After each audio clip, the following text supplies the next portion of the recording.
কি ব্যাপার আলোকমালা, এখানে বসে তুমি কি ভাবছো? আরে বাহ, তুমি আমার নাম জানো দেখি। আমি ভাবছি কি করে ওই রাজপ্রাসাদে প্রবেশ করা যায়। ওখানকার রাজকন্যা খুব বড় বিপদে আছে। একটা শকুন ওই পুরো রাজ্য আর রাজকন্যাকে আটকে রেখেছে। আমি সবকিছুই জানি, এখান থেকে বসে আমি সবকিছুই দেখতে পাই। তোমার তো অনেক ক্ষমতা, তুমি আমাকে উপায় বলে দাও কি করে আমি ওই রাজ্যে প্রবেশ করতে পারি। ওখানে প্রবেশ করা তোমার জন্য অতটাও সহজ হবে না, এজন্য তোমাকে ছদ্মবেশ ধারণ করতে হবে। ছদ্মবেশে? কিন্তু আমি কি করে ছদ্মবেশ ধারণ করব জলপরি? আমার কাছে তো কোনো জাদু শক্তি নেই যার মাধ্যমে আমি সহজেই ছদ্মবেশ ধারণ করতে পারি। আমি তোমাকে সাহায্য করব আলোকমালা। আমি তোমাকে মাত্র একদিনের জন্য একটা ময়ূরে রূপান্তরিত করব। এরপর তুমি সেই রাজপ্রাসাদে প্রবেশ করবে এবং কৌশল করে রাজকন্যাকে বাঁচিয়ে তুলবে। এ তো খুব সহজ কাজ, তুমি আমাকে এখনই ওই ময়ূর বানিয়ে দাও। কিন্তু মনে রেখো আলোকমালা, তোমার হাতে সময় মাত্র একদিন, মানে একটা সূর্যাস্ত থেকে সূর্যোদয় পর্যন্ত তুমি সময় পাবে। এর মধ্যে যদি তুমি ফিরে আসতে না পারো, তাহলে তোমার এই ময়ূরের দেহে তুমি সারা জীবনের জন্য আটকা পড়ে যাবে।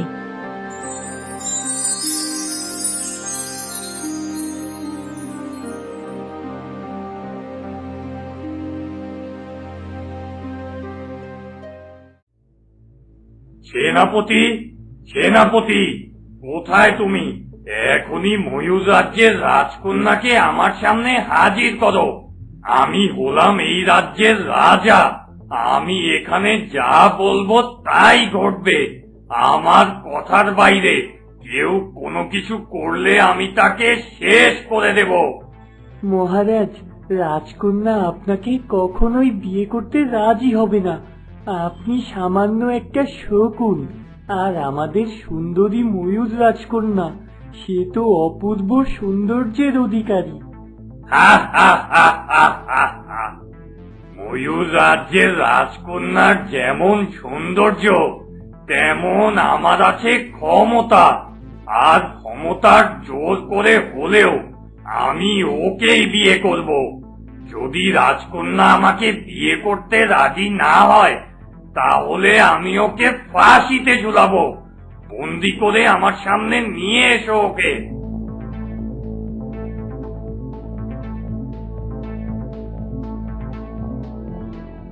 শয়তান, তুই আমার উপর যতই জোর খাটাস না কেন, আমি তোকে কখনো স্বামী হিসেবে গ্রহণ করব না। একবার নিজের দিকে তাকিয়ে দেখ, কত ভয়ঙ্কর, নির্মম আর হিংস্র। তুই আমার বাবা মাকে হত্যা করেছিস। হা হা হা হা হা। তোর তেজ দেখি এখনো কমেনি। তুই আমাকে অবহেলা করেছিস। কে কোথায় আছো? এই রাজকন্যার পেখম কেটে ফেলে দাও। খবরদার বলছি, কেউ আমার পেখমে হাত দেবে না। আমার পেখমে রয়েছে অদম্য শক্তি। যে আমার পেখমে হাত দেবে তার অনেক বড় ক্ষতি হয়ে যাবে। হ্যাঁ মহারাজ, রাজকন্যার পেখমে ভুলেও হাত দেবেন না, তাহলে আপনি অন্ধ হয়ে যাবেন। এই রাজ্যের সবাই জানে ময়ূর রাজকন্যার পেখমে রয়েছে অনেক শক্তি।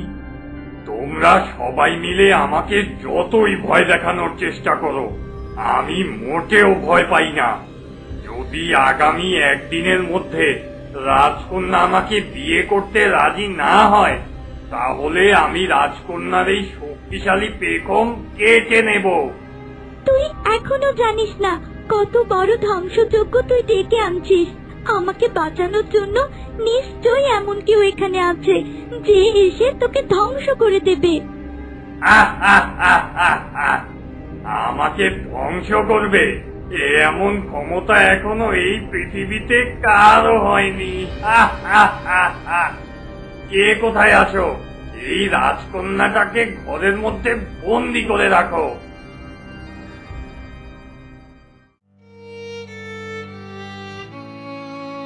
কাঁদবেন না রাজকন্যা, আপনার ভাগ্যে যা আছে তাই হবে। আমি জানি আপনি খুব খারাপ সময় পার করছেন। এখন আমি কি করব রক্ষী? আমার বাঁচার তো আর অন্য কোনো উপায় নেই। ভেবেছিলাম কেউ এমন একজন আসবে যে কিনা আমার জীবন বাঁচাবে। দয়া করে ধৈর্য ধরুন, আর সৃষ্টিকর্তার উপর বিশ্বাস করুন। সেই শকুন আমাদের সবাইকে এখানে জিম্মি করে রেখেছে, আমাদের আটকে নির্মমভাবে অত্যাচার করছে। এর মধ্যে অনেক ময়ূরকে সে নির্মমভাবে হত্যা করেছে। এখন আমাদের হাতে অপেক্ষা করা ছাড়া আর কিছুই করার নেই। যত যাই কিছু হোক, আমি আমার পেখমের উপর কোনো আঘাত আসতে দেব না। এই পেখম আমি অনেক যত্ন করে আগলে রেখেছি। এই পেখমেই রয়েছে আমার সমস্ত শক্তি।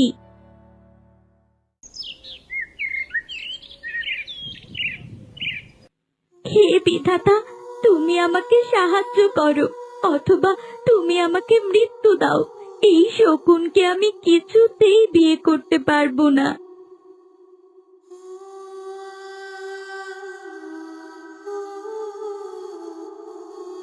ওই তো ময়ূর রাজকন্যা ওখানে একাকী বসে আছে। নিশ্চয়ই তার মন খুব খারাপ। যাই, আমি গিয়ে ওর সাথে দুটো কথা বলে আসি। এরপর না হয় দুজন মিলে বুদ্ধি করে বের করব কি করে এই রাজ্যকে রক্ষা করা যায়। রাজকন্যা, তুমি কোনো চিন্তা করো না। তোমাকে রক্ষা করার জন্য আমি চলে এসেছি। এখন তুমি আর একা নও, আমি তোমার পাশে আছি। আরে বাহ, তুমি তো বেশ সুন্দর ময়ূর। এত সুন্দর ময়ূর তো আমাদের রাজ্যে আমি কখনোই দেখিনি। কে তুমি, আর এখানে কি করে এলে? আমি কোনো ময়ূর নই রাজকন্যা, আমি হলাম আলোকমালা। আমি একজন মানুষ। তোমার মাকে আমি বাঁচাতে চেয়েছিলাম, কিন্তু সে আমার কোলেই মৃত্যুর কোলে ঢলে পড়ে আর আমাকে যাওয়ার সময় বলে যায় যেন আমি তোমাকে রক্ষা করি। তার মানে আমার মা মারা গেছে? মা, তুমি আমাকে ছেড়ে কেন চলে গেলে মা? এই ভয়ঙ্কর ধ্বংসপুরীতে আমাকে একা ফেলে তুমি কি করে চলে গেলে? এখন আমি এখানে কি করে থাকবো? রাজকন্যা, তুমি কেঁদো না, আমি তোমাকে বাঁচাতে এসেছি। এবার বলো দেখি, সেই শকুন তোমার সাথে ঠিক কি করেছে? আলোকমালা, সেই শকুন আমাকে বিয়ে করার জন্য চাপ দিচ্ছে। সে বলেছে তাকে যেন স্বামী হিসেবে গ্রহণ করি, তা না হলে সে আমার এই শক্তিশালী পেখম কেটে ফেলবে। শক্তিশালী পেখম? কই, তোমার পেখমের কথা তো কেউ আমাকে আগে কখনো বলেনি। এ ব্যাপারে আমাকে কিছুই জানায়নি। সে অনেক কথা আলোকমালা।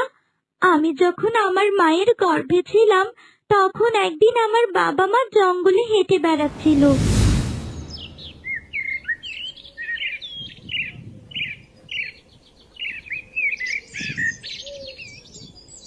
আজ আমি খুব খুশি। এতদিন পর সৃষ্টিকর্তা আমার দিকে মুখ তুলে তাকিয়েছে। তুমি গর্ভবতী হয়েছো। আমার রাজ্যে নিশ্চয়ই এক সুন্দরী রাজকন্যা আসবে। আপনি হঠাৎ করে রাজকন্যার কথা কেন বলছেন? আপনার তো রাজপুত্রের প্রয়োজন নেই। আপনার তো রাজপুত্রের প্রয়োজন। এই রাজ্যের শাসনভার গ্রহণ করার জন্য একজন ছেলে প্রয়োজন। সবাই নিশ্চয় রাজপুত্রই চায়, কিন্তু আমি কোনো রাজপুত্র নয়, বরং আমি একজন রাজকন্যা চাই।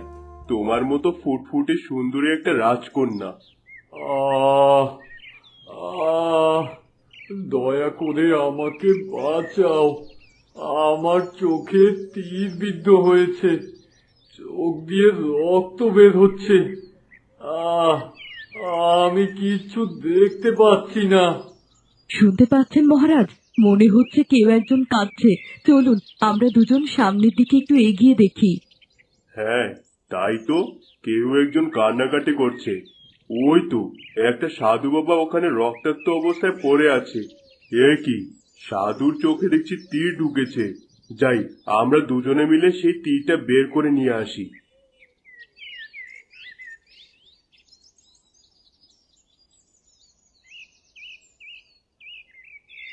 সত্যি সত্যি তো আপনার চোখে তীর ঢুকেছে সাধু বাবা। দাঁড়ান, আমি আপনার তীরটা খোলার ব্যবস্থা করছি। মহারাজ, আপনি আমাকে প্রাণে বাঁচালেন। এক দুষ্টু শিকারী আমার চোখে তীর বিদ্ধ করেছে, আমাকে আহত অবস্থায় ফেলে রেখে চলে গেছে। আর আর একটুখানি দেরি হলে আমার মৃত্যু হতো।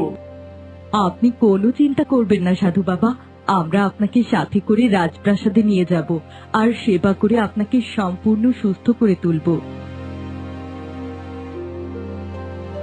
মহারানী, আপনাকে অনেক ধন্যবাদ। আমাকে সেবা করার কোনো প্রয়োজন নেই। আমি সাধু, এই জঙ্গলই আমার জায়গা, এখানেই আমার জন্ম আর এখানেই আমার মৃত্যু। আপনি এখন বিশ্রাম নিন, আপনার শরীর দিয়ে রক্ত ঝরছে। দয়া করে আপনি আমাদের দিকে এগিয়ে আসুন রানী, আমি আপনার কন্যা সন্তানকে আশীর্বাদ করব। কন্যা? আপনাকে কে বলেছে সাধু বাবা আমার গর্ভে কন্যা সন্তান রয়েছে?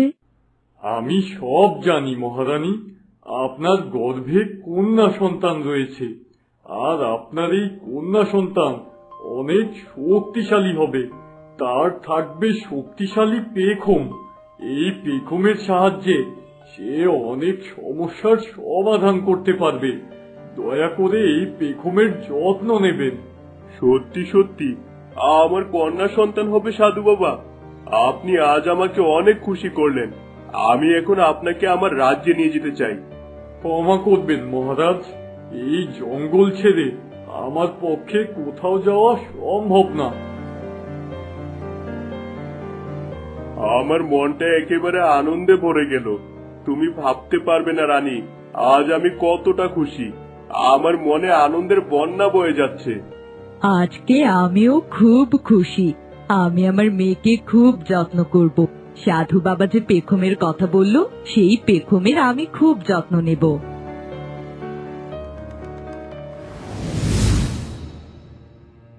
শুনলে তো আমার পেখমের গল্প।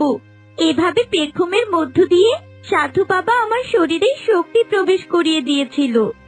তুমি কোনো চিন্তা করো না রাজকন্যা, এখন আমার ওই সাধু বাবাকে আগে খুঁজে বের করতে হবে। নিশ্চয়ই জঙ্গলে এখন সাধু বাবা জীবিত আছেন। সে আমাকে উপায় বলে দেবে কি করে আমি তোমাকে এখান থেকে উদ্ধার করতে পারি। তুমি আমাকে বাঁচাবে আলোকমালা? আমি তো ভেবেছিলাম এ জীবন হয়তোবা আমার শেষ হয়ে যাবে, কিন্তু এর আগে আমার জানতে হবে এই শকুন তোমাদের রাজ্যকে কি করে আক্রমণ করলো। তুমি যদি শুনতে চাও আমি তোমাকে গল্পটা শোনাতে পারি।